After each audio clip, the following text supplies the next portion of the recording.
எல்லோருக்கும் வணக்கம். கரிகால சோழன் என்பவர் சோழ வம்சத்தின் மிக புகழ்பெற்ற மன்னர்களில் ஒருவர். இவர் சங்க காலத்தில் கிமு 3ஆம் நூற்றாண்டு முதல் கிபி 3ஆம் நூற்றாண்டு வரை வாழ்ந்தவர் என நம்பப்படுகிறது. இவரது வரலாறு பல பழந்தமிழ் இலக்கியங்களில் குறிப்பிடப்பட்டுள்ளது. கரிகால சோழன் சோழ நாட்டின் தலைநகரான உறையூரை ஆட்சி செய்தவர். இவர் சோழப் பேரரசை வலிமைமிக்க நாடாக உருவாக்கியவர்.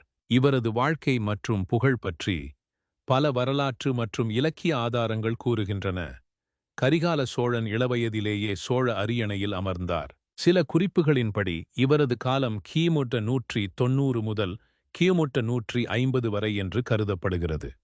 இவர் கரி பிளஸ் காலன் ஆணையின் கால்களைக் கொண்டவன் என்ற பட்டம் பெற்றார். இதற்கு காரணம் போரில் இவரது கால்கள் தீப்புண்ணால் சேதமடைந்ததாகவும் பின்னர் பொற்கால்கள் பொருத்தப்பட்டதாகவும் கூறப்படுகிறது. சிறு வயதிலிருந்தே கரிகாலன் சோதனைகளை சந்தித்தார். அவரது தந்தை இறந்தபின் அரச சிங்காசனம் பலராலும் கைப்பற்ற முயற்சிக்கப்பட்டது.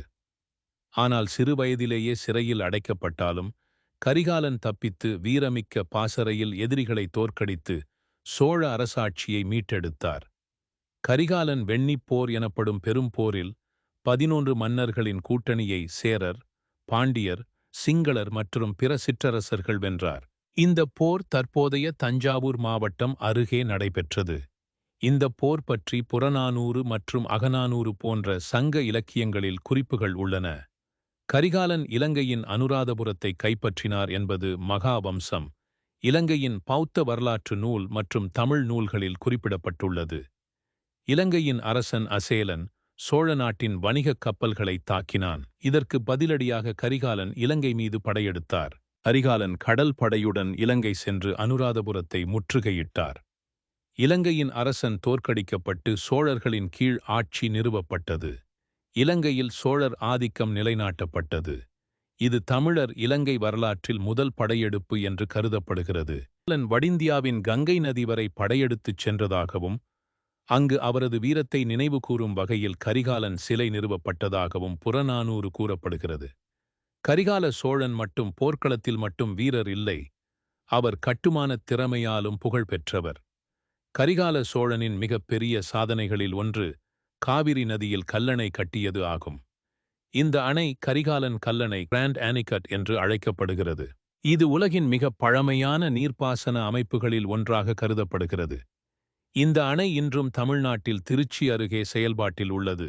கரிகாலனின் காலத்தில் காவிரி பூம்பட்டினம் பூம்புகார் ஒரு முக்கியமான வணிகத் துறைமுகமாக விளங்கியது. இங்கு ரோமானியர்கள், கிரேக்கர்கள் மற்றும் தென்கிழக்காசிய நாடுகளுடன் வணிகம் நடைபெற்றது. பட்டு, மிளகு, யானைத்தந்தம் போன்றவை ஏற்றுமதி செய்யப்பட்டன.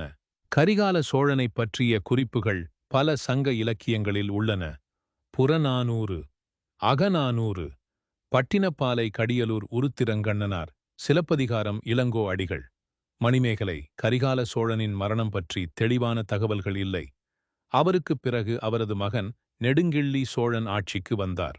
கரிகால சோழன் தன்னுடன் வரலாற்றையும் உருவாக்கியவர். அவரது மரபில் பிறந்தவர்களே ராஜராஜ சோழன் மற்றும் ராஜேந்திர சோழன். இந்த இருவரும் உலகை அசைத்த சோழ சாம்ராஜ்யத்தை உருவாக்கினர்.